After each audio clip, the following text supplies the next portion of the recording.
I believe some of us would be very happy. Maybe God answered your prayers last night. In between, you were doubtful whether India is going to win or not. And I spoke to Cyril. Cyril goes, bro, don't say like that, bro. Don't say like that. Don't jinx it. Okay, fine. But amen.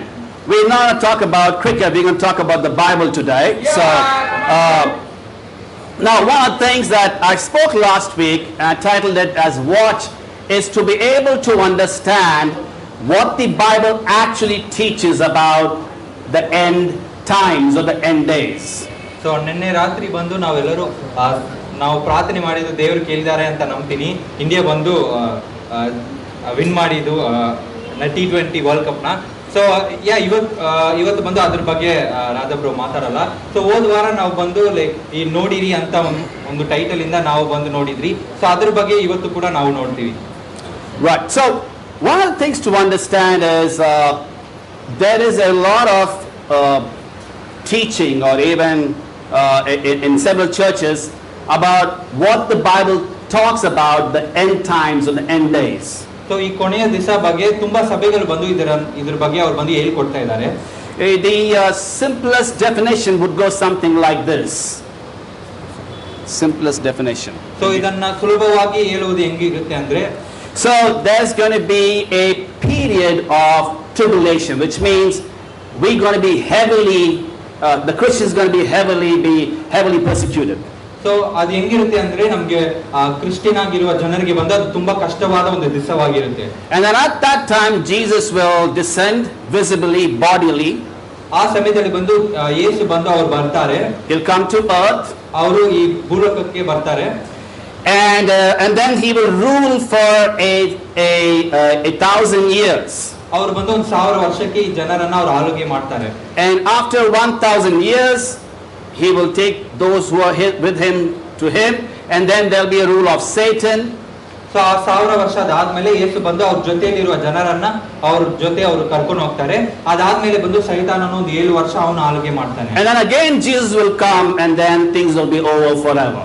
ಅದಾದ್ಮೇಲೆ ಯೇಸು ತಿರ್ಗಾ ಅವ್ರು ಬಂದಾದ್ಮೇಲೆ ಎಲ್ಲ ಬಂದು ಮುಗಿಯುತ್ತೆ. Last week I talked about this, and I said there is no proof of this in the Bible. Today I am coming with more extensive proofs, because sometimes you see I just preach in the book of Mark and you were like, oh bro, but there is something in the Old Testament. So we're going to do some Old Testament and New Testament. So we're going to check out a lot of passages to see what the Bible actually teaches. So ಹೋದ ವಾರ ಬಂದು ಇದ್ರ ಬಗ್ಗೆ ಹೇಳ್ಕೊಟ್ ಆದ್ಮೇಲೆ so ನಾವು ಬಂದು ಕೆಲವರು ಬಂದು ಇದನ್ನ ಅರ್ಥ ಮಾಡಿದ್ರಿ. ಸೊ ಇವತ್ತು ಬಂದು ನಾವು ಅದನ್ನ ತಿರ್ಗಾ ರಾಜರು ಹೇಳ್ಕೊಡ್ತಾರೆ. ನಾವ್ ಹೇಳ್ತೀವಿ ಬ್ರೋ ಇದನ್ನೇ ಬಂದು ಬೈಬಲ್ ಹೇಳ್ತಾ ಇದೆಯಲ್ಲ. ಸೊ ಇವತ್ತು ಬಂದು ಹಳೆ ಒಡன்பಡಿಕೆಯಲ್ಲಿ ಅದಾದ್ಮೇಲೆ ಹೊಸ ಒಡன்பಡಿಕೆಯಲ್ಲಿ ಇದ್ರ ಬಗ್ಗೆ ಏನ್ ಹೇಳ್ತಾ ಇದೆ ಅಂತ ನಾವು ಇವತ್ತು ಕಲಿತೀವಿ. There are no Old Testament passages that talks about 1,000 years reign of Christ. Zero. Zuk, nilch, nothing, nada, nothing is there. So you can search and scan and do what you want to do. You can't find this thing in the Old Testament. Okay? So this thing about 1,000 years, the millennial of Christ, no, it's not there. The millennial rule of Christ is simply not there in the Old Testament.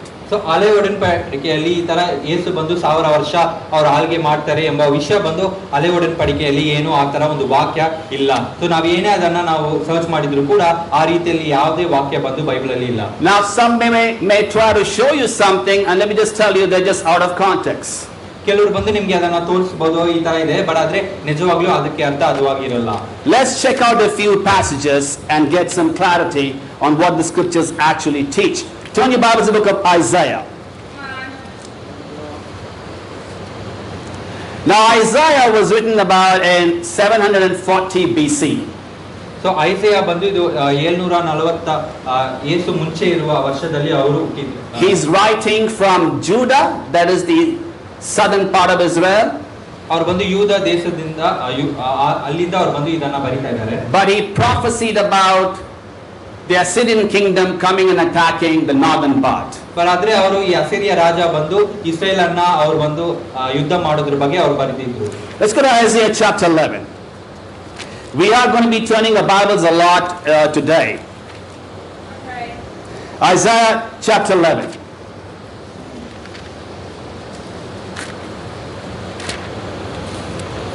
You may want to write down these scriptures, go back home and do your test.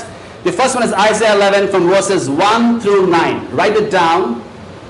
First you write it down, make a note of it, and then we'll get into it. Isaiah 11, 1 to 9. Just say that. ಯೆಶಯ 11 ವಚನಗಳು 1 ಇಂದ 5. 1 to 9. 1 ರಿಂದ 9. Okay. Now, so the moment you start reading it from 1 to 5, you get the idea this has to be Jesus Christ. Take a look. A shoot will come up from the stump of Jesse. From his roots a branch will bear fruit. The Spirit of the Lord will rest on him. The Spirit of wisdom and of understanding. The Spirit of counsel and of might. The Spirit of the knowledge and the fear of the Lord. And he will delight in the fear of the Lord. He will not judge by what he sees with his eyes, or decide by what he hears with his ears. But with righteousness he will judge the needy. With justice he will give decisions for the poor of the earth. He will strike the earth with the rod of his mouth. With the breath of his lips he will slay the wicked. Righteousness will be his belt, and faithfulness the sash around his waist. Okay, you read that passage and we go, okay, that is very clear. It's about Jesus Christ. So ಈ ವಾಕ್ಯವನ್ನ ನಾವು ಓದಾದ್ಮೇಲೆ ನಮ್ಗೆ ನಾವು ಅರ್ಥ ಮಾಡ್ಕೊಳ್ತೀವಿ, okay, ಇದು ಬಂದು ಯೇಸು ಬಗ್ಗೆ ಮಾತಾಡ್ತಾ ಇದೆ ಅಂತ. Here is where it gets tricky. From verses 6 to 9. Now if you don't have a Bible, I would highly encourage all of us to look into a Bible. Everyone, I mean, just make sure you have a Bible, left, right, ask behind, check behind, forward. Let's just get a Bible. 6 to 9. It says, the wolf will live with the lamb. The leopard will lie down with the goat. The calf and the lion and the yearling together, and little child will lead them. The cow will feed with the bear. The young will be down together, and the lion will eat straw like the ox. The infant will play near the cobra's den, and the young child will put his hand into the viper's nest. They will neither harm nor destroy on all my holy mountain, for the earth will be filled with the knowledge of the Lord, as the waters cover the sea. Now a lot of people will tell you, first, let's take a look what it's saying. The wolf will live with the lamb. Now is that possible? No. The wolf will eat the lamb. And then it says, the leopard will lie down with the goat. Now is that possible? No. The leopard will charge and eat the goat. Okay? And then it says the calf and the lion. Definitely, surely not possible. The lion will kill the calf. So ಈ ವಚನದಲ್ಲಿ ಹೇಳ್ತಾ ಇದೆ, ತೊಳವು ಕುರಿಯ ಸಂಗಡ ವಾಸಿಸುವುದು ಇದು ಬಂದು ಸಾಧ್ಯವಾಗೂ ಇರುವುದಿಲ್ಲ. ಅದಾದ್ಮೇಲೆ ಚಿರತೆಯು ಮೇಕೆ ಮರಿಯೊಂದಿಗೆ ಮಲಗುವುದು ಇದು ಕೂಡ ಇದು ಸಾಧ್ಯವಾಗಿರುವುದಿಲ್ಲ. ಅದಾದ್ಮೇಲೆ ಸಿಂಹ ಬಗ್ಗೆ ಕೂಡ ಅದು ಮಾತಾಡ್ತಾ ಇದೆ. ಬಟ್ ಇದೆಲ್ಲ ನಾವು ನಿಜದಲ್ಲಿ ನೋಡುವಾಗ ಈ ರೀತಿಯಲ್ಲಿ ಅದು ನಡೆಯಕ್ಕೆ ಸಾಧ್ಯವಾಗಿರುವುದಿಲ್ಲ. So what do we see? Natural enemies are living together. So ಇಲ್ಲಿ ನಾವು ಏನ್ ನೋಡ್ತಾ ಇದೀವಿ ಅಂದ್ರೆ ಇವ್ರು ಬಂದು ಒಬ್ಬೊಬ್ಬರಿಗೆ ಇವ್ರು ವಿರೋಧವಾಗಿದ್ರು ಕೂಡ ಅವ್ರ ಜೊತೆಯಲ್ಲಿ ಇದ್ದಾರೆ. So and so many people go, oh see, this is what will happen when Christ comes down and there'll be a 1,000 year of reign. No, the Bible doesn't say anything about 1,000 year of reign. In fact, what you're reading in this passage is about what's going to happen after Jesus comes to earth. So ಎಲ್ಲರೂ ಇದು ನಂಬ್ತಾರೆ, okay, ಯೇಸು ಬಂದು ಆ 1000 ವರ್ಷದ ಆ ಸಮಯದಲ್ಲಿ ಇದೆಲ್ಲ ನಡೆಯುತ್ತೆ ಅಂತ. ಬಟ್ ಆದ್ರೆ ಈ ವಾಕ್ಯದಲ್ಲಿ ಬಂದು ಈ ತರ ಓಕೆ 1000 ವರ್ಷ ಬಂದಾದ್ಮೇಲೆ ಈ ತರ ನಡೆಯುತ್ತೆ ಅಂತ ಎಲ್ಲೂ ಇಲ್ಲ. ಬಟ್ ಆದ್ರೆ ಯೇಸು ಅವರು ಈ ಭೂಮಿಯಲ್ಲಿ ಇರುವಾಗ ಆ ಸಮಯದಲ್ಲಿ ಬಂದು ಇದೆಲ್ಲ ನಡೆಯುತ್ತೆ ಅಂತ ಹೇಳ್ತಾ ಇದ್ದಾರೆ. Let's go to Colossians chapter 3 verse 11. Colossians chapter 3 verse 11. We will be turning our Bibles a lot. Colossians chapter 3 verse 11. It says, here, that is, as a Christian, as a disciple here in the church, there is no Gentile or Jew, circumcised or uncircumcised, barbarians, Scythian, slave or free, but Christ is all and is in all. You see that? He talks about there'll be no Gentile or Jew. Now, Jew and Gentile had major problems. They were enemies, and he says, hey, that will not be a problem. Circumcised or uncircumcised. He says again, there'll be no problem between the circumcised and uncircumcised. Barbarians, they have no rules, no regulation. He goes, hey, there'll be no problem having barbarians even inside the church. So, you have all these different people who would have a problem, but in the church, there won't be any problem. And that's what Paul is talking about in the book of Colossians. So ಈ ವಾಕ್ಯದಲ್ಲಿ ವಚನ ಹೇಳ್ತಾ ಇದೆ, ಗ್ರೀಕನು ಯಹೂದ್ಯನು ಎಂಬ ಭೇದ ಇರುವುದಿಲ್ಲ.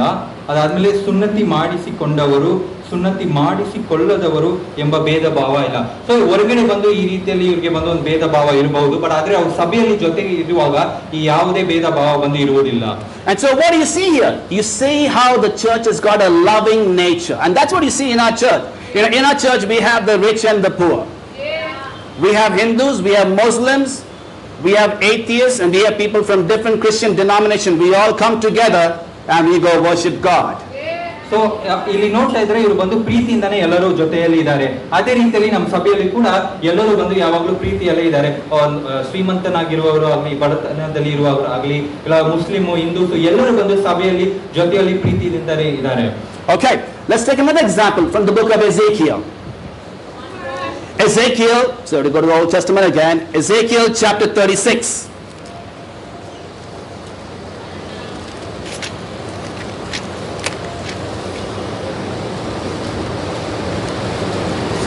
Ezekiel chapter 36. Please write down the notes from 16 to 38. Now we're going to not read the whole passage, but take it down 16 to 38 in Kannada. Ezekiel 36. ಎಜೇಕಿಯೇಲನು 36 ವಚನಗಳು 16 to 38. 16 ರಿಂದ 38 ತನಕ. Okay. Now in this we're going to focus in two verses. Just two verses. 26 and 27. ಇದರಲ್ಲಿ ಬಂದು ನಾವು 26 ಮತ್ತು 27 ಈ ವಾಕ್ಯವನ್ನ ನಾವು ನೋಡ್ತೀವಿ. So Ezekiel 36, 26 and 27. It says, I will give you a new heart and put a new spirit in you. I will remove from you your heart of stone and give you a heart of flesh. 27. And I'll put my spirit in you and move you to follow my decrees and be careful to keep my laws. So, once again, what is happening over here? These guys have been taken to exile, and in a foreign land, Ezekiel is talking these words. So Israel ಜನರು ಬಂದು ಒಂದು ಬೇರೆ ದೇಶದಲ್ಲಿ ಹೋದಾದ್ಮೇಲೆ ಎಸೆಕಿಯೇಲ್ ಬಂದು ಈ ವಾಕ್ಯವನ್ನ ಅವ್ರು ಹೇಳ್ತಾ ಇದ್ದಾರೆ. And he says these things and we go, okay, did this happen? Okay, let's take a look. Matthew chapter 12. Matthew chapter 12.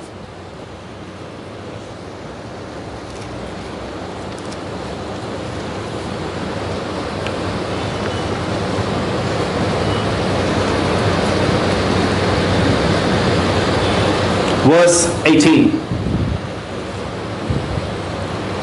It says, here is my servant whom I have chosen, the one I love, in whom I delight.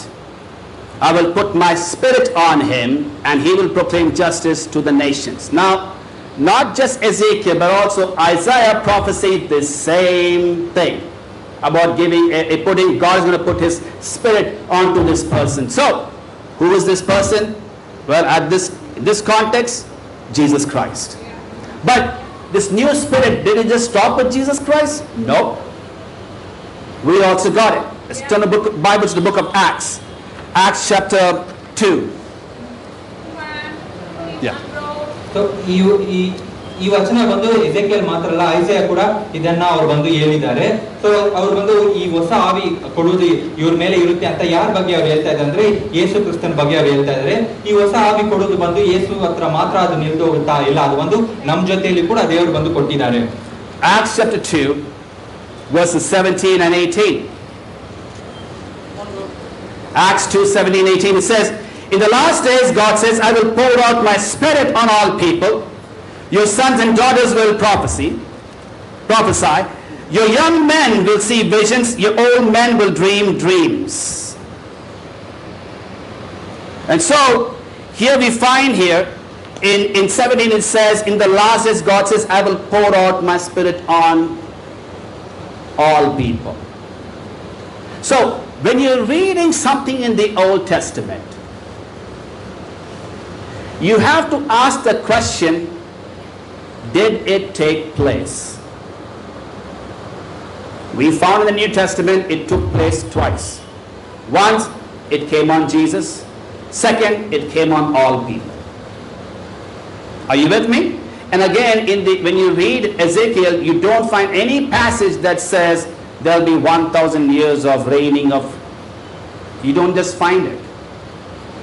So ಅಪೊಸ್ತಲರ ಪುಸ್ತಕದಲ್ಲಿ ನಾವು ಓದುವಾಗ ಇಲ್ಲಿ ನಮಗೆ ಗೊತ್ತಾಗಿದೆ, okay, ದೇವರು ಬಂದು ಅವ್ರ ಆವಿಯನ್ನ ಬಂದು ಅವರಿಗೆ ಎಲ್ಲ ಜನರಿಗೆ ಬಂದು ಅವ್ರ ಆತ್ಮ ಬಂದು ಎಲ್ಲ ಜನರಿಗೆ ಅವ್ರು ಕೊಡ್ತಾ ಇದ್ದಾರೆ ಅಂತ. ಸೊ ಅಲ್ಲೇ ಒಡன்பಡಿಕೆಯಲ್ಲಿ ಏನಾದ್ರೂ ದೇವರು ಹೇಳ್ತಾ ಇದೆ ಅಂದ್ರೆ ಒಂದು ಪ್ರಶ್ನೆ ನಾವು ನಮ್ಮನ್ನ ಕೇಳಬೇಕು, ಓಕೆ, ಇದು ಬಂದು ನಡೆದಿದ್ಯಾ ಅಂತ. ಸೊ ಇಲ್ಲಿ ನಾವು ನೋಡುವಾಗ ಆ ವಚನ ಅವ್ರು ಎಜೆಕಿಯಲ್ ಅವ್ರು ಹೇಳಿರುವ ಆ ವಚನ ಬಂದು ಅದು ಬಂದು 2 ಸಾರಿ ಬಂದು ಅದು ನಡೆದಿದೆ. ಒಂದು ಬಂದು ಯೇಸು ಮೇಲೆ ಬಂದು ದೇವರ ಆತ್ಮ ಬಂದಿದೆ, ಅದಾದ್ಮೇಲೆ ಇಲ್ಲಿ ಅಪೊಸ್ತಲರಲ್ಲಿ ಎಲ್ಲರ ಮೇಲೆ ಬಂದು ದೇವರ ಆತ್ಮ ಬಂದಿದೆ. One more Old Testament reference, Daniel. Daniel is a hot favorite for many people. Now I decided, okay, one day we will probably have a solid lessons and teachings from the entire book of Daniel, because it's got a lot of things there that again have been construed, misinterpreted, twisted, turned, and mess up has happened with this book, but we'll do justice one day. But today, just on this topic, Daniel chapter 2. In Daniel 2, there is a dream that the king sees, and he's asked to kind of, interpret the dream. So ಈ Daniel ಪುಸ್ತಕದಲ್ಲಿ ಬಂದು ಅಲ್ಲಿರುವ ರಾಜಗೆ ಬಂದು ಒಂದು ಕನಸು ಕಾಣ್ತಾ ಇದ್ದಾರೆ. ಅವ್ರು ಬಂದು ಡ್ಯಾನಿಯಲ್ಗೆ ಬಂದು ಹೇಳ್ತಾ ಇದ್ದಾರೆ ಇದ್ರ ಬಗ್ಗೆ ಅವ್ರಿಗೆ ಹೇಳಕ್ಕೆ ಇದಕ್ಕೆ ಅರ್ಥ ಏನು ಅಂತ ಅವ್ರು ಕೇಳ್ತಾ ಇದ್ದಾರೆ. And so I'm sure you're familiar with this dream. He sees a statue, the king. So ಈ ರಾಜ ಬಂದು ಅವರು ಒಂದು ಸ್ಟ್ಯಾಚ್ಯೂ ಅನ್ನ ಅವ್ರು ನೋಡ್ತಾ ಇದ್ದಾರೆ. Head is made of pure gold. ತಲೆ ಬಂದು ಅದು ಬಂಗಾರದಿಂದ ಅದನ್ನ ಮಾಡಿದ್ದಾರೆ. Chest and arms made of silver. Chest ಇದೆಲ್ಲ ಬಂದು ಸಿಲ್ವರ್ ಇಂದ ಅವ್ರು ಮಾಡಿದ್ದಾರೆ. The belly and the thighs made of bronze. So ಅವರು ಬೆಳ್ಳಿ ಇದಾದ್ಮೇಲೆ ಒಂದು ಬ್ರಾನ್ಸ್ ಅಲ್ಲಿ ಮಾಡಿದ್ದಾರೆ. Stomach. ಹೊಟ್ಟೆ made of bronze. Legs made of iron.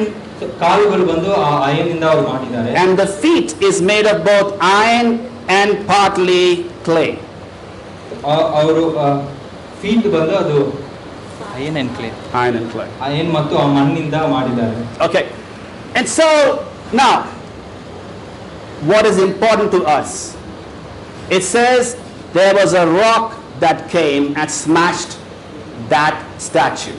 So ಇಲ್ಲಿ ಮುಖ್ಯವಾದ ವಿಷಯ ಏನಂದ್ರೆ ಒಂದು ದೊಡ್ಡ ಕಲ್ಲು ಬಂದು ಆ ಸೆಲೆಯ ಮೇಲೆ ಅದು ಬಂದು ಅದನ್ನ ನಾಶ ಮಾಡುವಾಗಿತ್ತು. Let's go read that one. Daniel chapter 2 verse 34 onwards. Daniel chapter 2 34 and 35. It says, while you were watching, a rock was cut out, but not by human hands.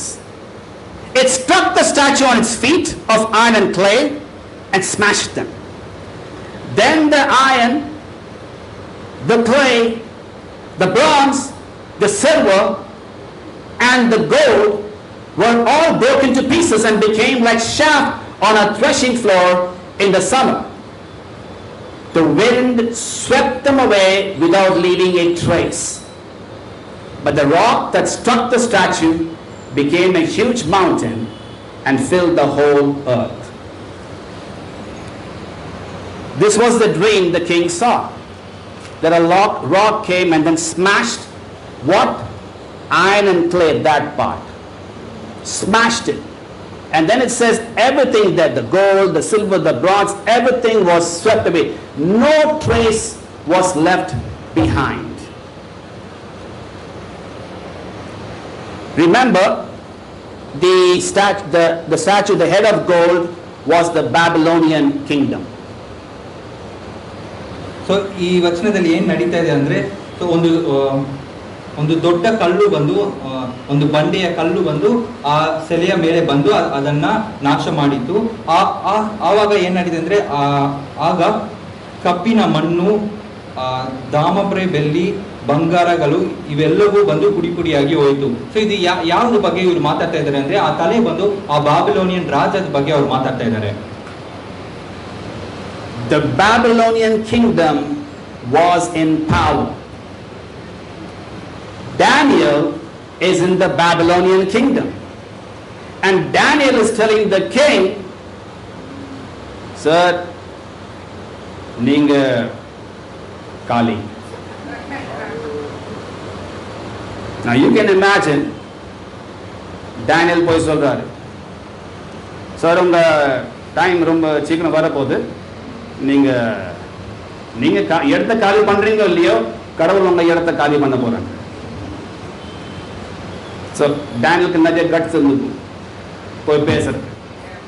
But he told him, he said, நீங்க out. உங்களை யார் காலி பண்ணாங்களோ,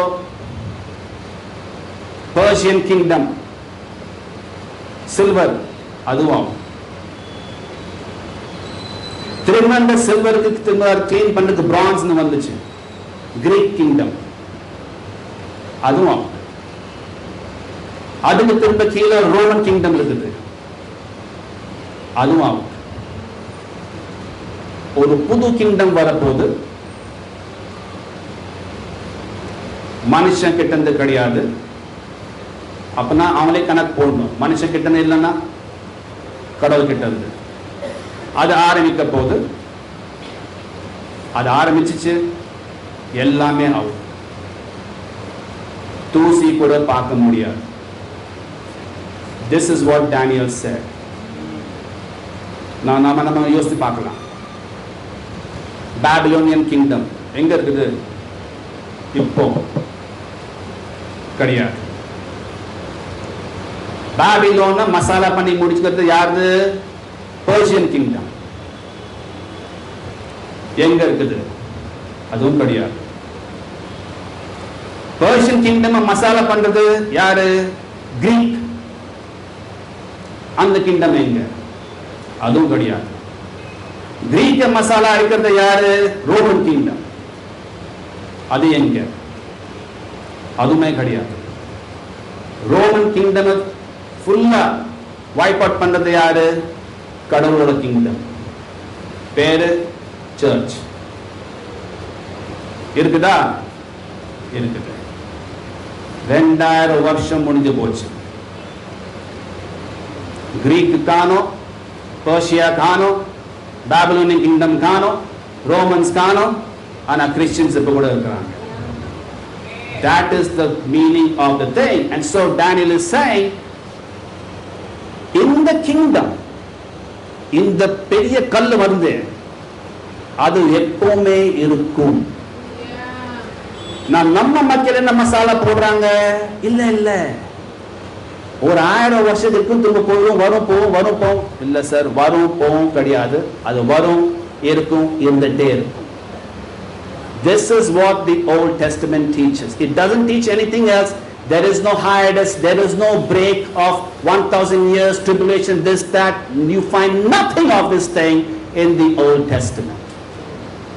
Nothing. ஒண்ணுமே சுத்தம் ஒண்ணுமே கிடையாது. மக்கள் ஏதோ இன்ஸ்பயர் ஆகி கனவு கண்டு மசாலா போடுறாங்க.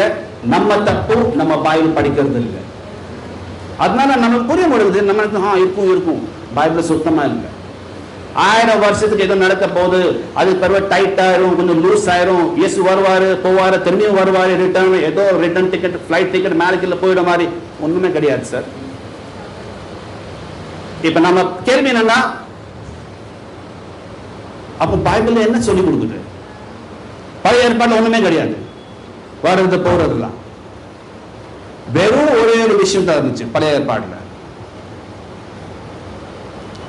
மெஸ்ஸாயா வர போறாரு, அவ்வளவுதான், அவ்வளவுதான். செகண்ட் கமிங் அது நம்ம எதிர்பார்க்கிறோம், அது உண்மை. செகண்ட் கமிங் வர போறாரு. செகண்ட் கமிங் பத்தி செகண்ட் இன்னிங்ஸே கிடையாது.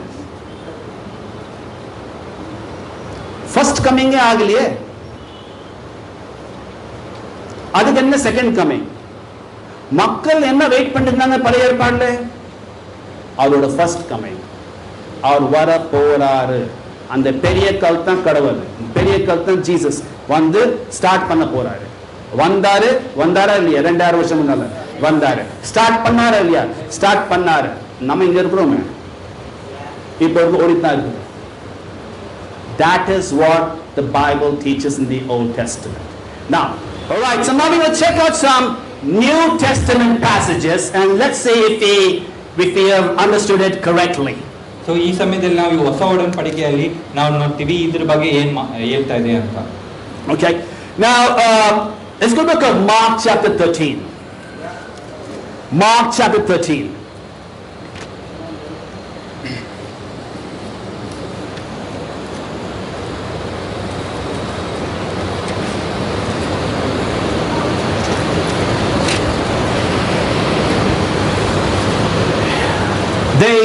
One of the classic point out done by many preachers is this section about the sun becoming dark and the moon not giving out its light, or the sun becoming dark and the moon becoming dark. So ಈ ವಿಷಯದ ಬಗ್ಗೆ ಯಾವಾಗಲೂ ತುಂಬಾ preachers ಬಂದು ಹೇಳ್ತಾ ಇದ್ರೆ, ಸೂರ್ಯನು ಬಂದು ಅದು ಕತ್ತಲು ಕೊಡುತ್ತೆ, ಆಮೇಲೆ ನಕ್ಷತ್ರ ಬಂದು ಅದು ಬಂದು ಶೈನ್ ಮಾಡೋದಿಲ್ಲ, ಈ ರೀತಿಯಲ್ಲಿ ಬಂದು ತುಂಬಾ ಪ್ರೀಚರ್ಸ್ ಬಂದು ಇದ್ರ ಬಗ್ಗೆ ಅವ್ರು ಮಾತಾಡ್ತಾರೆ. So let's take a quick look. Mark chapter 13 verses 24 and 25. It says 24 and 25. But in those days, following that distress, the sun will be darkened and the moon will not give its light. The stars will fall from the sky and the heavenly bodies will be shaken. Now people go, oh see, you see when this tribulation happens, when the last days will come, you will find the sun becoming dark and the moon will not give out its light, and we feel like, okay, these things are going to happen. But I must tell you, these things have happened even before. So ಇದ್ರ ಬಗ್ಗೆ ಅವ್ರು ಹೇಳುವಾಗ ಅವ್ರು ಹೇಳ್ತಾರೆ, okay, ಸೂರ್ಯನ ಬಂದು ಅದು ಕತ್ತಲಾಗಿ ಹೋಗುತ್ತೆ, ಚಂದ್ರನ ಬಂದು ಬೆಳಕು ಕೊಡುವುದಿಲ್ಲ, ಈ ರೀತಿಯಲ್ಲಿ ಬಂದು ಈ ಕೊನೆಯ ದಿವಸದಲ್ಲಿ ಇದೆಲ್ಲ ನಡೆಯುತ್ತೆ ಅಂತ ಬಂದು ತುಂಬಾ ಪಾಸ್ಟರ್ಗಳು ಹೇಳ್ತಾರೆ. ಬಟ್ ಆದ್ರೆ ಈ ವಿಷಯ ಬಂದು ಇದಕ್ಕೆ ಮುಂಚೆ ಕೂಡ ಇದೇ ರೀತಿಯಲ್ಲಿ ನಡೆದಿದೆ. Isaiah chapter 13. Isaiah chapter 13.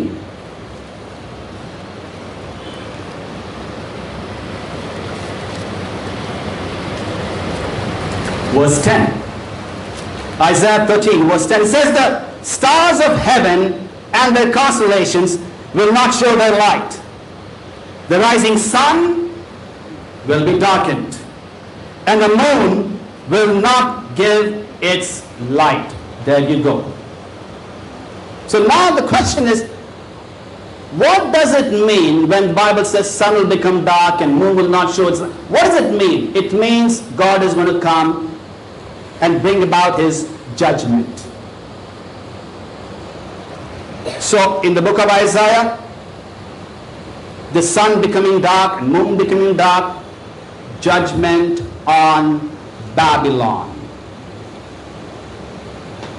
That's why you don't find Babylon anymore. Gone. Finished. So ಈ ವಚನದಲ್ಲಿ ನಾವು ಓದುವಾಗ ಅದೇ ರೀತಿಯಲ್ಲಿ ಅದು ಹೇಳ್ತಾ ಇದೆ, ಆಕಾಶದ ತಾರೆಗಳು, ನಕ್ಷತ್ರ ರಾಶಿಗಳು ಬೆಳಕು, ಸೂರ್ಯನು ಮೂಡುತ್ತಲೇ ಕತ್ತಲಾಗುವನು, ಚಂದ್ರನು ಪ್ರಕಾಶಿಸನು. ಸೊ ಇದೇ ರೀತಿಯಲ್ಲಿ ಬಂದು ಐಸೈಯ ಪುಸ್ತಕದಲ್ಲಿ ಕೂಡ ದೇವರು ಹೇಳ್ತಾ ಇದ್ದಾರೆ. ಸೊ ಇದಕ್ಕೆ ಅರ್ಥ ಅವರು ಬಂದು ಏನ್ ಹೇಳ್ತಾ ಇದ್ದಾರೆ ಅಂದ್ರೆ, ದೇವರು ಇದನ್ನ ಹೇಳೋದಕ್ಕೆ ಅರ್ಥ ಏನಂದ್ರೆ ಅವ್ರು ಬಂದು ಈ ಜನರ ಮೇಲೆ ಅವ್ರು ಬಂದು ಈ ನ್ಯಾಯ ತೀರ್ಪನ್ನ ದೇವರು ಕೊಡ್ತಾ ಇದ್ದಾರೆ. ಇಲ್ಲಿ ಅವ್ರು ಯಾರಿಗೆ ಅವ್ರು ಹೇಳ್ತಾ ಇದ್ದಾರೆ ಅಂದ್ರೆ ಈ ಬಾಬಿಲೋನ್ ದೇಶ ಆ ಜನರಿಗೆ ಬಂದು ಆ ನ್ಯಾಯ ತೀರ್ಪನ್ನ ಕೊಡ್ತಾ ಇದ್ದಾರೆ. ಅದರಿಂದನೇ ಅದಾದ್ಮೇಲೆ ಆ ಬಾಬಿಲೋನ್ ದೇಶ ಬಂದು ಅಲ್ಲಿ ಇಲ್ಲ. It's a style of God bringing about judgment. Now, has it happened any time later after that? Yep. Book of Nahum or Nahum, chapter 1. Now, many of us have now know where is Nahum. We have to turn left, right a little bit. Ayyo, Nahum nahi mila re. Kahan hai? Nahum nahi hai. Okay, book of Nahum. It's after Micah. Now you're like, Micah, where is Micah? Okay.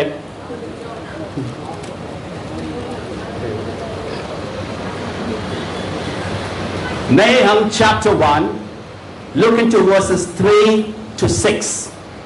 Nahum chapter 1, verses 3 to 6. What it says, the Lord is slow to anger but great in power. The Lord will not leave the guilty unpunished. His ways in the whirlwind and the storm, and the clouds are the dust of his feet. He rebukes the sea and dries it up. He makes all the rivers run dry. Bashan and Carmel wither, and the blossoms of Lebanon fade. The mountains quake before him, and the hills melt away. The earth trembles at his presence, the world and all who live in it. Who can withstand his indignation? Who can endure his fierce anger? His wrath is poured out like fire. The rocks are shattered before him. Once more, you see the language over here in from Nahum chapter 1, 3 to 6. What is happening? It says the Lord will not leave the guilty unpunished. Whirlwind, storm, clouds, dust, rebukes the sea, dries it up. Do you think the sea got dried up? No, it's still there. Rivers run dry. No, still there. Okay, so you see hills melt away. They're still there. So it's a figure of speech. What is happening now in this time? This time, God is bringing judgment on Nineveh, the Assyrian kingdom, capital. And so, once more the language. So ಇಲ್ಲಿ ತಿರ್ಗಾ ನಾವು ಈ ವಚನದಲ್ಲಿ ನಾವು ಓದುವಾಗ ದೇವರು ಈ ರೀತಿಯಲ್ಲಿ ಹೇಳ್ತಾ ಇದ್ದಾರೆ, ಯೆಹೋವನು ತೀರ್ಪು ಶಾಂತನಾಗಿದ್ದರೂ ಆತನು ಶಕ್ತಿಯು ಅಪಾರ, ಅಪರಾಧಿಗಳನ್ನು ಶಿಕ್ಷಿಸದೆ ಬಿಡನೆ. ಯೆಹೋವನು ಬಿರುಗಾಳಿಯು ತುಫಾನಿನಲ್ಲಿಯೂ ನಡೆಯುತ್ತಾನೆ. ಮೂಡುಗಳು ಆತನ ಹೆಚ್ಚಿನಿಂದಲಿರುವ ಧೂಳು, ಆತನು ಸಮೃದ್ಧವನ್ನು ಗದರಿಸಿ ಒಣಗಿಸುತ್ತಾನೆ. ಸೊ ಈ ರೀತಿಯಲ್ಲಿ ನಾವು ನೋಡುವಾಗ ಇದೇ ರೀತಿಯಲ್ಲಿ ಬಂದು ಇದು ನಡೆಯಲಿಲ್ಲ. ಯಾಕೆಂದ್ರೆ ದೇವರು ಈ ರೀತಿಯಲ್ಲಿ ಈ ಜನರ ಮೇಲೆ ಬಂದು ಅವ್ರ ನ್ಯಾಯ ತೀರ್ಪನ್ನ ದೇವರು ಕೊಡ್ತಾ ಇದ್ದಾರೆ. ಅದಕ್ಕಾಗಿ ಬಂದು ದೇವರು ಈ ರೀತಿಯಲ್ಲಿ ಅವ್ರ ಜೊತೆ ಮಾತಾಡ್ತಾ ಇದ್ದಾರೆ. Okay, skip the scripture reading for the sake of time. Okay, let's go back to Mark now. Mark chapter 13. So we saw in Isaiah judgment on Babylon. In Nahum, judgment on the Assyrian kingdom, Nineveh. So in Mark chapter 13, the question we will ask is, judgment on who? So ನಾವು ಇಲ್ಲಿ ನೋಡ್ತಾ ಇದ್ವಿ, ಐಸಾಯದಲ್ಲಿ ಬಂದು ದೇವರು ಬಂದು ಬಾಬಿಲೋನ್ ದೇಶ ಮೇಲೆ ಅವ್ರು ಬಂದು ನ್ಯಾಯ ತೀರ್ಪನ್ನ ಕೊಡ್ತಾ ಇದ್ದಾರೆ. ಆಮೇಲೆ ಈ ನೇಹಂ ಪುಸ್ತಕದಲ್ಲಿ ಬಂದು ನಿನೆವೆ ಆ ಜನರ ಮೇಲೆ ಬಂದು ಅವ್ರು ನ್ಯಾಯ ತೀರ್ಪನ್ನ ಕೊಡ್ತಾ ಇದ್ದಾರೆ. ಸೊ ಅದೇ ರೀತಿಯಲ್ಲಿ ಈ ಮಾರ್ಕ್ ಪುಸ್ತಕದಲ್ಲಿ ದೇವರು ಬಂದು ಯಾರ ಮೇಲೆ ಈ ನ್ಯಾಯ ತೀರ್ಪನ್ನ ಕೊಡ್ತಾ ಇದ್ದಾರೆ ಅಂತ ಒಂದು ಪ್ರಶ್ನೆ ನಾವು ಕೇಳಬೇಕು. On whom is the sun going to be darkened? On whom is the moon not going to give its light anymore? You? Me? No. The Jews. This was going to be the judgment on the Jews. Now let's ask the question, did it happen? Yes, it did. When did it happen? In 70 AD, when the Romans came and just destroyed the temple. That was the end. No temple, hence the Jews can't go there and do their sacrifice and worship. Poof, over. That was the end. That's it, finish. Kalas, like we said. So ಈ ವಿಷಯ ಯಾರ ಬಗ್ಗೆ ಅವ್ರು ಹೇಳ್ತಾ ಇದ್ದಾರೆ ಅಂದ್ರೆ ಯೂದ ಜನರ ಬಗ್ಗೆ ಅವ್ರು ಬಂದು ಹೇಳ್ತಾ ಇದ್ದಾರೆ. ಈ ಸೂರ್ಯನ ಬಂದು ಅವ್ರಿಗೆ ಅದು ಕತ್ತಲಾಗುತ್ತೆ, ಚಂದ್ರನ ಬಂದು ಅವ್ರಿಗೆ ಅದು ಬೆಳಕು ಕೊಡುವುದಿಲ್ಲ. ಸೊ ಈ ವಿಷಯ ಬಂದು ಅವ್ರ ಮೇಲೆ ನಡೆಯುತ್ತಾ ಅಂತ ಕೇಳಿದ್ರೆ ಯೇಸು ಬಂದಾದ್ಮೇಲೆ 70 ವರ್ಷ ಅದಾದ್ಮೇಲೆ ಬಂದು ಈ ವಿಷಯಗಳು ಬಂದಿತ್ತು. ಇಸ್ರೇಲ್ ಜನರಲ್ಲಿ ಅಲ್ಲಿರುವ ದೇವಾಲಯವನ್ನು ಅವ್ರು ಬಂದು ಅದನ್ನ ನಾಶ ಮಾಡಿ ಅವ್ರಿಗೆ ಬಂದು ಆ ಎಲ್ಲ ವಿಷಯ ಬಂದು ದೇವರಿಗೆ ಅವರು ಆರಾಧಿಸುವ ಎಲ್ಲ ವಿಷಯ ಬಂದು ಅಲ್ಲಿಂದ ಅದು ನಾಶವಾಯಿತು. So this is not about some pre-rapture or pre-tribulation stuff. This is not it. This is judgment stuff Yeah. on certain specific people when God speaks this language. So ದೇವರು ಬಂದು ಈ ವಿಷಯ ಕೊನೆ ದಿವಸ ಬಗ್ಗೆ ಅವ್ರು ಮಾತಾಡ್ತಾ ಇಲ್ಲ, ಬಟ್ ಆದ್ರೆ ಯಾರಾದ್ರೂ ತಪ್ಪು ಮಾಡಿದ್ರೆ ಅವ್ರಿಗೆ ಬಂದು ಅವ್ರ ನ್ಯಾಯ ತೀರ್ಪು ಕೊಡೋಕೆ ಬಂದು ಅವ್ರು ಈ ವಿಷಯಗಳನ್ನ ಹೇಳ್ತಾ ಇದ್ದಾರೆ. Okay, let's look at Matthew chapter 25. Preach We're going to go through almost all the places where you find this kind of language and try to understand what's going on. Matthew 25, you want to write down 31 to 46. Matthew 25, 31 to 46, but the reference is going to be 35 and 36. So Matthew 25, 35 and 36. What's happening? You know, there is a divide that's taking place. And 35, 36 says, "For I was hungry and you gave me something to eat. I was thirsty and you gave me something to drink. I was a stranger and you invited me in. I needed clothes and you clothed me. I was sick and you looked after me. I was in prison and you came to visit me." So very specifically, Jesus is talking about how he's saying there's a divide between the sheep and the goat. So ಇಲ್ಲಿ ದೇವರು ಬಂದು ಒಂದು ಅವ್ರು ಹೇಳ್ತಾ ಇದ್ರೆ ಅವ್ರು ಊಟ ಇಲ್ಲ ಸಮಯದಲ್ಲಿ ಅವ್ರಿಗೆ ಬಂದು ಊಟ ಕೊಡ್ತಾ ಇದ್ದಾರೆ, ಅದನ್ನೇ ಬಟ್ಟೆ ಇಲ್ಲ ಆ ಸಮಯದಲ್ಲಿ ಬಂದು ಅವ್ರಿಗೆ ಬಟ್ಟೆ ಕೊಡ್ತಾ ಇದ್ದಾರೆ. ಸೊ ದೇವರು ಬಂದು ಇವ್ರ ಬಗ್ಗೆ ಅವ್ರು ಬಂದು ಬೇರೆ ಬೇರೆ ಅವ್ರ ಸ್ಥಳದಲ್ಲಿ ಅವ್ರ ಬಗ್ಗೆ ಮಾತಾಡ್ತಾ ಇದ್ದಾರೆ. Now look into verses 37 onwards. The righteous will answer him, "Lord, when did we see you hungry and feed you, or thirsty and give you something to drink? When did we see you a stranger, invite you in, or needing clothes and clothe you? When did we see you sick or in prison and go to visit you?" The king will reply, "Truly I tell you, whatever you did for one of those least of these brothers or sisters of mine, you did for me." And so Jesus is saying, listen, this is how it's going to be. If you've done for somebody, the least of the people, it's like you've done for me, service for me. So ಅವ್ರು ಆ ಜನರು ಕೇಳ್ತಾ ಇದ್ದಾರೆ, ದೇವರೇ ಯಾವಾಗ ಬಂದು ನೀವು ನಿಮ್ಗೆ ಬಟ್ಟೆ ಇಲ್ಲ, ನೀವು ಊಟ ಇಲ್ಲ, ನಾವು ಯಾವಾಗ ಬಂದು ನಿಮ್ಗೆ ಈ ತರ ಮಾಡಿದ್ದೀರಿ ಅಂತ ಅವ್ರು ಕೇಳುವಾಗ ಅದಕ್ಕೆ ಯೇಸು ಬಂದು ಉತ್ತರ ಕೊಡ್ತಾ ಇದ್ದಾರೆ, ಕೊನೆಯದಲ್ಲಿ ಅವ್ರ ಜೊತೆಯಲ್ಲಿರುವ ಆ ಜನರಿಗೆ ಯಾರಾದ್ರೂ ಬಂದು ಈ ರೀತಿಯಲ್ಲಿ ಇಲ್ಲದೆ ಇರುವಾಗ ಯಾರಿಗೂ ನಾವು ಆ ತರ ಮಾಡಿದ್ರೆ ಅದಕ್ಕೆ ಅರ್ಥ ಬಂದು ನಾವು ಯೇಸುಗೆ ಮಾಡಿರುವ ಅರ್ಥ. So we have the sheep that helped, the goats that did not help. So ಇಲ್ಲಿ ಬಂದು ಕೆಲವು ಶೀಪ್ಗಳು ಬಂದು ಅದು ಅವ್ರು ಸಹಾಯ ಮಾಡಲಿಲ್ಲ, ಕೆಲವರು ಬಂದು ಅವ್ರು ಸಹಾಯ ಮಾಡಿದ್ದಾರೆ. Look into verse 46. "Then they will go away to eternal punishment, but the righteous to eternal life." Do you see anything about there'll be 1,000 years reign and this will happen and there is a purgatory there and there's going to be a rapture? None of the stuff. Yeah. It's going to be judgment. That's right. So ಇಲ್ಲಿ ಬಂದು ನಾವು ನೋಡ್ತಾ ಇದ್ವಿ, ಅವರು ನಿತ್ಯ ಶಿಕ್ಷೆಗೂ ನೀತಿವಂತರು ನಿತ್ಯ ಜೀವಕ್ಕೆ ಅವ್ರು ಹೋಗ್ತಾ ಇದ್ರೆ. ಇಲ್ಲಿ ಬಂದು ರ್ಯಾಪ್ಚರ್ ನಡೆಯುತ್ತೆ, ಇಲ್ಲಿ ಬಂದು ತಿರ್ಗಾ ಒಂದು ಕೊನೆ ದಿವಸದ ಬಗ್ಗೆ ಅವ್ರು ಮಾತಾಡ್ತಾ ಇದಾರೆ. ಇಲ್ಲ, ಇದು ಬಂದು ಅವರು ಈ ನ್ಯಾಯ ತೀರ್ಪು ಬಗ್ಗೆ ಯೇಸು ಬಂದು ಮಾತಾಡ್ತಾ ಇದ್ದಾರೆ. Matthew chapter 24, 15 and 16. Matthew 24. What are we doing? We're saying if the Bible talks anywhere about rapture, capture. That is what we're saying. Is there something about this 1,000 years reign and then it will go away and then again it will come, Jesus coming twice, thrice with the return ticket? We don't see this stuff. So we're just checking this out. Matthew 25, 15 and 16. It says, 24. Matthew 24, 15, 16. It says, "So when you see standing in the holy place the abomination that causes desolation, spoken of through the prophet Daniel, let the reader understand. Then let those who are in Judea flee to the mountains." Question, what is this abomination that causes desolation?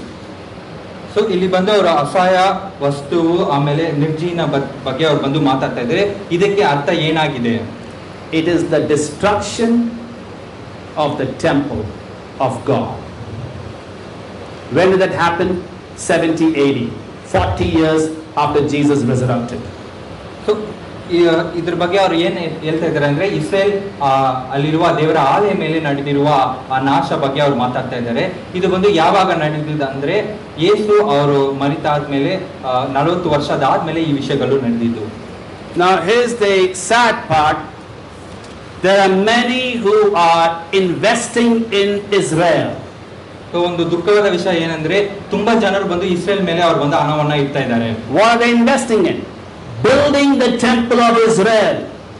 Let's build it back. And you must have read in news. Oh, we're going to really rebuild the temple back. ಅವ್ರು ಏನ್ ಮಾಡ್ತಾ ಇದ್ದಾರೆ ಅಂದ್ರೆ ದೇವರ ಆಲಯವನ್ನ ಅವ್ರು ತಿರ್ಗಾ ಕಟ್ಟಬೇಕು ಅಂತ ಅವರು ಹೇಳ್ತಾ ಇದ್ದಾರೆ. Christians are pumping in millions of dollars, literally millions of dollars, and the thinking is, once we build the temple, Jesus will come back quickly. Bible never says that. That's right. Preaching. It's your imagination. Yeah. You can build the temple if you want to, but don't think just because you built the temple, Jesus is going to come back. Not there in the Bible. So ತುಂಬಾ Christian ಜನರು ಬಂದು ಅವ್ರು ಬಂದು ಈ ದೇವಾಲಯವನ್ನ ಕಟ್ಬೇಕಂತ ಅವ್ರು ತುಂಬಾ ಹಣವನ್ನ ಅದ್ರ ಮೇಲೆ ಅವ್ರು ಕೊಡ್ತಾ ಇದ್ದಾರೆ. ಅವ್ರು ಅನ್ಕೊಳ್ತಾ ಇದಾರೆ, ಓಕೆ ನಾವು ಬಂದು ಈ ದೇವರ ಆಲಯವನ್ನ ನಾವು ಕಟ್ಟಾದ್ಮೇಲೆ ಯೇಸು ಕ್ರಿಸ್ತ ಅವರು ಬಂದು ಅಲ್ಲಿ ಬರ್ತಾರೆ ಅಂತ. ಬಟ್ ಆದ್ರೆ ದೇವರ ವಚನದಲ್ಲಿ ನಾವು ನೋಡುವಾಗ ಆ ರೀತಿಯಲ್ಲಿ ಎಲ್ಲಿಯೂ ದೇವರು ಬಂದು ಹೇಳ್ತಾ ಇಲ್ಲ. ಬಟ್ ಆದ್ರೆ ಈ ರೀತಿಯಲ್ಲಿ ಜನರು ಬಂದು ಅರ್ಥ ಮಾಡ್ಕೊಂಡು ಓಕೆ ನಾವು ದೇವರ ಆಲಯವನ್ನ ಕಟ್ಟಬೇಕು, ಅವ್ರು ಬರ್ತಾರೆ ಅಂತ ಅವ್ರು ನಂಬ್ತಾ ಇದ್ದಾರೆ. John chapter 5. John chapter 5, 28 and 29. John chapter 5, verses 28 and 29. It says, Jesus, do not be amazed at this, for a time is coming when all who are in their graves will hear his voice and come out. Those who have done what is good will rise to live, and those who have done what is evil will rise to be condemned. So, did we read that verse carefully? Because many Christians believe when Jesus comes, only the good people will rise. My friends, the Bible doesn't teach us that. Yeah. See, if you read the Bible, it says those who have done what is good. Verse 28. When all who are in the graves will hear his voice and come out. All will come out. And then it says, those who have done what is good will rise to live, and those who have done what is evil will rise to be condemned. Good and evil, everybody is going to rise. Christians are thinking only we'll go up. Free flight to heaven.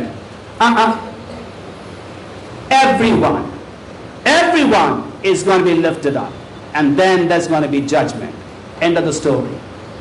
So ಈ ವಚನದಲ್ಲಿ ಹೇಳ್ತಾ ಇದ್ರೆ ಒಳ್ಳೆ ವಿಷಯ ಮಾಡುವವರು ಅವ್ರು ಮಾತ್ರ ಬಂದು ಅವರು ಮೇಲೆ ಅವ್ರು ತಗೊಳ್ತಾರೆ ಅಂತ ಇಲ್ಲ. ಬಟ್ ಆದ್ರೆ ಇಲ್ಲಿ ಏನ್ ಹೇಳ್ತಾ ಇದೆ ಅಂದ್ರೆ ಒಳ್ಳೆ ವಿಷಯ ಮಾಡಿದವರು ಅದಾದ್ಮೇಲೆ ಕೆಟ್ಟ ವಿಷಯ ಮಾಡಿದವರು ಇವರಿಬ್ರು ಬಂದು ಅವ್ರ ಮೇಲೆ ಕರ್ಕೊಂಡು ಹೋಗ್ತಾ ಇದಾರೆ. ಅದಾದ್ಮೇಲೆ ಅಲ್ಲಿ ನ್ಯಾಯ ತೀರ್ಪು ನಡೆಯುತ್ತೆ. Now many believe there's going to be 2 resurrections. That's what they believe. ತುಂಬಾ ಜನ ನಂಬ್ತಾರೆ ಓಕೆ 2 ಪುನರುತ್ಥಾನ ಇರುತ್ತೆ ಅಂತ. And the time gap between the 2 resurrections is going to be 1000 years. Sorry, Bible doesn't teach that. Bible teaches only one resurrection. Everybody, good, bad, good looking, ugly, everyone is going to be up. So ಕೆಲವರು ನಂಬ್ತಾರೆ okay 2 ಪುನರುತ್ಥಾನ ಇರುತ್ತೆ, 1000 ವರ್ಷ ಅದಾದ್ಮೇಲೆನೆ ಇನ್ನೊಂದು ಪುನರುತ್ಥಾನ ಇರುತ್ತೆ ಅಂತ ನಂಬ್ತಾರೆ. ಬಟ್ ಆದ್ರೆ ವಚನದಲ್ಲಿ ಅಲ್ಲಿ ಆ ವಿಷಯದ ಬಗ್ಗೆ ಏನು ಹೇಳಿಲ್ಲ. ಒಂದೇ ಪುನರುತ್ಥಾನ, ಅಲ್ಲಿ ಬಂದು ಒಳ್ಳೆ ವಿಷಯ ಮಾಡಿರೋರು ಕೆಟ್ಟ ವಿಷಯ ಮಾಡಿರೋರು ಎಲ್ಲರೂ ಬಂದು ತಗೊಳ್ತಾರೆ, ಅಲ್ಲಿ ನ್ಯಾಯ ತೀರ್ಪು ನಡೆಯುತ್ತೆ. In case you're wondering who's the ugly, it's me. Okay, Acts chapter 24. Acts 24. We see the same concept told by Paul. Acts 24.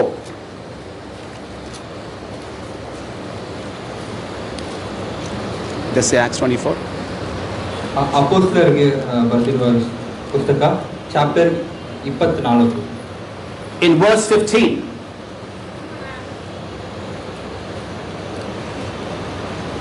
Paul is speaking and he says, and I have the same hope in God as these men themselves have, that there will be a resurrection. of both the righteous and the wicked. There will be a one, okutu, single resurrection. Both the good and the bad, righteous and the evil, all of us will be lifted up. So ಈ ವಚನದಲ್ಲಿ ಓದುವಾಗ ನಮ್ಗೆ ಅರ್ಥ ಆಗುತ್ತೆ, ಪಾಲ್ ಬಂದು ಅವ್ರು ಹೇಳ್ತಾ ಇದ್ರೆ ಒಂದೇ ಪುನರುತ್ಥಾನ ಇರುತ್ತೆ, ಅಲ್ಲಿ ಬಂದು ಒಳ್ಳೇದು ಮಾಡಿದವರಾಗ್ಲಿ ಇಲ್ಲ ಕೆಟ್ಟ ಮಾಡಿದವರಾಗ್ಲಿ ಎಲ್ಲರೂ ಬಂದು ಜೊತೆಯಲ್ಲಿ ಮೇಲೆ ಹೋಗ್ತಾರೆ. 1 Thessalonians chapter 4.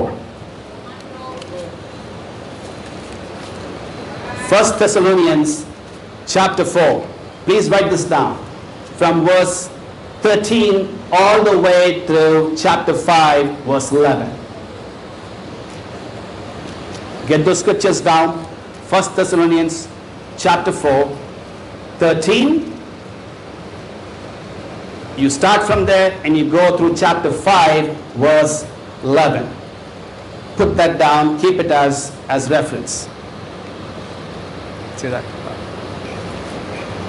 ಒಂದು ಥೆಸಲೋನಿಕದವರಿಗೆ ಬರೆದಿರುವ ಪುಸ್ತಕ, ಅಲ್ಲಿ ಒಂದು ಚಾಪ್ಟರ್ 4 ಅದರಲ್ಲಿ 13 ವಚನದಿಂದ 5ನೇ ಚಾಪ್ಟರ್ 11 ವಚನ ತನಕ ನೀವು ಬರೆದಿಟ್ಕೊಳ್ಳಿ. Now, somehow people find this word rapture from this passage. ಕೆಲವು ಜನರು ಬಂದು ಈ ರ್ಯಾಪ್ಚರ್ ಎಂಬ ಈ ವಾಕ್ಯನ ಬಂದು ಈ ವಾಕ್ಯದಲ್ಲಿ ಈ ಪುಸ್ತಕದಲ್ಲಿ ಬಂದು ಅವರು ನೋಡ್ತಾ ಇದ್ದಾರೆ. The truth is, the word rapture does not appear in the Bible. Yeah, that's right. It does not. ಸತ್ಯ ಏನಂದ್ರೆ ರ್ಯಾಪ್ಚರ್ ಎಂಬ ಈ ವಾಕ್ಯ ಬಂದು ದೇವರ ವಾಕ್ಯದಲ್ಲಿ ಬೈಬಲ್ ಅಲ್ಲಿ ಬಂದು ಅದು ಇಲ್ಲ. Rapimo. Rapimo is the Latin word. Rapimo. Rapimo word turned into English or Anglican, rapture. So it's a word from the world that people have taken it and put inside the Bible, saying there's a rapture, but actually there's no rapture. So ರ್ಯಾಪಿಮೋರ್ ಎಂಬ ಒಂದು Latin word ಅನ್ನ ಅವರು ಒಂದು ಇಂಗ್ಲಿಷ್ಗೆ translate ಮಾಡಿ ಅದು rapture ಅನ್ನ ಹೇಳ್ಬಿಟ್ಟು ಆ ಒಂದು ಲೋಕದಲ್ಲಿ ಇರುವ ಆ ಒಂದು ಪದವನ್ನ ಬಂದು ಅವ್ರ ದೇವರ ವಾಕ್ಯ ಒಳಗಡೆ ಅವ್ರು ಹಾಕ್ಬಿಟ್ಟು ಓಕೆ ರ್ಯಾಪ್ಚರ್ ಇದೆ ಅಂತ ಅವ್ರು ಹೇಳ್ತಾ ಇದ್ದಾರೆ. Hebrews chapter 9. Hebrews chapter 9. Verses 27 and 28. Hebrews 9, 27 and 38. It says, just as people are destined to die once and after that to face judgment, so Christ was sacrificed once to take away the sins of many, and he will appear a second time, not to bear sins, but to bring salvation to those who are waiting for him. Christ will appear a second time to finish the deal. There is no Christ will appear a third time. Just a second time. First time is already appeared 2000 years ago. Second time is going to come, and that's going to be the end of everything. So ಕ್ರಿಸ್ತನು ಬಂದು ಅವ್ರು ಎರಡನೇ ಸಮಯ ಅವ್ರು ಬರ್ತಾರೆ, ಆ ಸಮಯದಲ್ಲಿ ಬಂದು ಅದೇ ಒಂದು ಕೊನೆಯದಾಗಿರುತ್ತೆ. ಅವ್ರು ಬಂದು ಮೂರನೇ ಸಮಯ ತಿರ್ಗಾ ಅವ್ರು ಬರ್ತಾರೆ ಇಲ್ಲ, ಅವ್ರ ಎರಡನೇ ಸಮಯ ಬರುವಾಗಲೇ ಅದು ಬಂದು ಕೊನೆಯದಾಗಿರುತ್ತೆ. There's a passage in Peter. I want you to take it down. 2 Peter chapter 3, 13 and 14.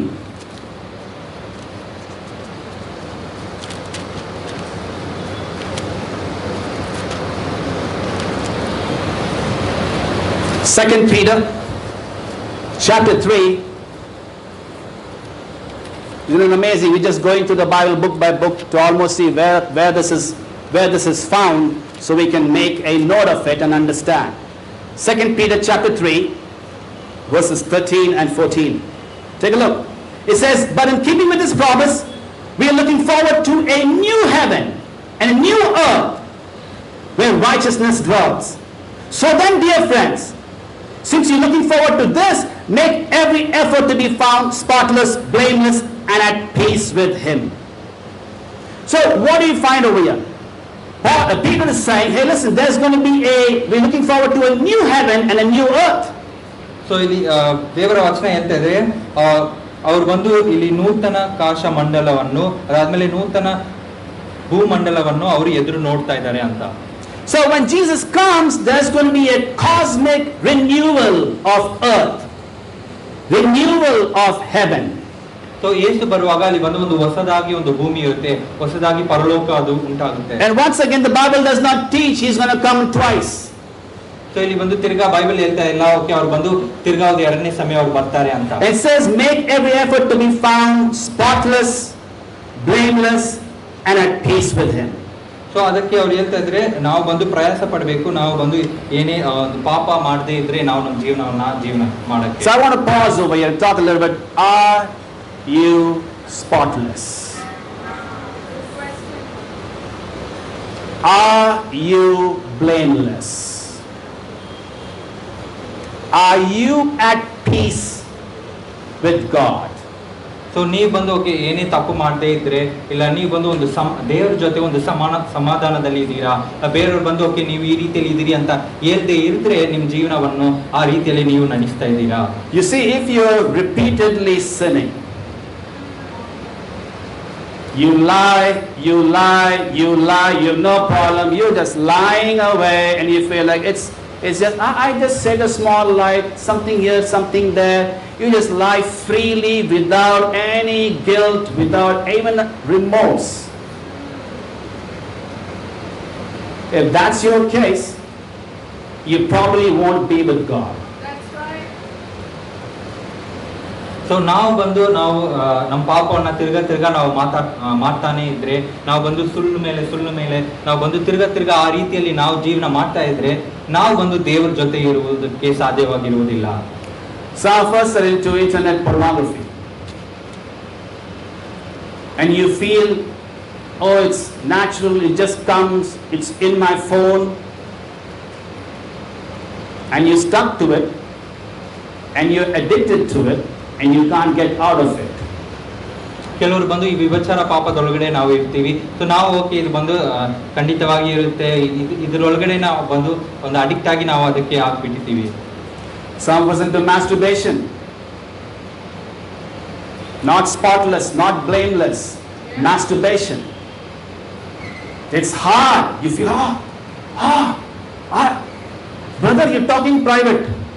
Let's talk private. Yeah. Jesus is into private business. That's right. God is into private business. God wants to know exactly who are you. Yeah. And some of us think that, oh, no, it will, you see, I understand, we sin, we come out. But there's a difference between sinning and coming out and practicing sin. Yeah. They are two different things. That's right. When a person practices sin, it's the repeat that keeps happening. And there is no stopping. It just keeps going on and on. So ನಾವು ಬಂದು ಈ ವಿಭಚಾರ ಪಾಪದಲ್ಲಿ ನಾವು ತಿರ್ಗಾ ಅದನ್ನ ನಾವು ಮಾಡ್ತಾ ಇದೀವಿ. ನಾವು ಹೇಳ್ಬೋದು ಬ್ರೋ ಇದು ಬಂದು ತುಂಬಾ ಒಂದು ಪ್ರೈವೇಟ್ ಆದ ವಿಷಯ, ಯಾಕೆ ಇದನ್ನ ಮಾತಾಡ್ತಾ ಇದ್ದೀರಾ ಅಂತ. ಬಟ್ ಆದ್ರೆ ದೇವರು ಬಂದು ಇದೇ ರೀತಿಯಲ್ಲಿ ಬಂದು ಅವರು ಹೇಳೋರು ಆಗಿ ಇರ್ತಾರೆ. ಸೊ ನಾವು ಬಂದು ಓಕೆ ಇದನ್ನ ಒಂದು ನಾವು ಪಾಪ ಮಾಡ್ಬಿಟ್ಟು ಓಕೆ ಅದರಿಂದ ನಾವು ಹೊರಗಡೆ ಬರ್ಬೋದು. ಬಟ್ ಆದ್ರೆ ಆ ಪಾಪವನ್ನೇ ನಾವು ತಿರ್ಗಾ ಮಾಡ್ತಾನೆ ಇರುವಾಗ ಅದು ನಮ್ಮ ಜೀವನದಲ್ಲಿ ನಾವು ನಮ್ಮ ಜೀವನದಲ್ಲಿ ಅದು ಒಂದು ರೀತಿಯಾಗಿ ಅದು ಇರುತ್ತೆ. Now some of us thinking, brother, if God is really not happy, no, he should have smashed me. ಕೆಲವರು ನಾವು ನಂಬ್ತೀವಿ, ಬ್ರದರ್ ದೇವರು ಬಂದು ಇದರಲ್ಲಿ ಸಂತೋಷವಾಗಿ ಇಲ್ಲ ಅಂದ್ರೆ ನನ್ನ ನಾವು ನಾಶ ಮಾಡಕ್ಕೆ ಆಗುತ್ತೆ ಅಲ್ಲ ಅಂತ. 2 Peter chapter 3, let's look at verse 15, the next verse. Verse 15, it says, bear in mind that our Lord's patience means salvation.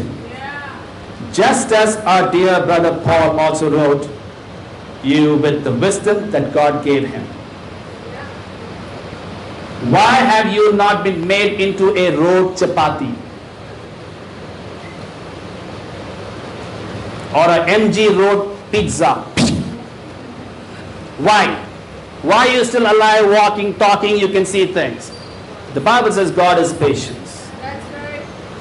It's like, well, I know one day you will change. Yeah. One day you can get these things right. Yeah. One day you will turn away from these things.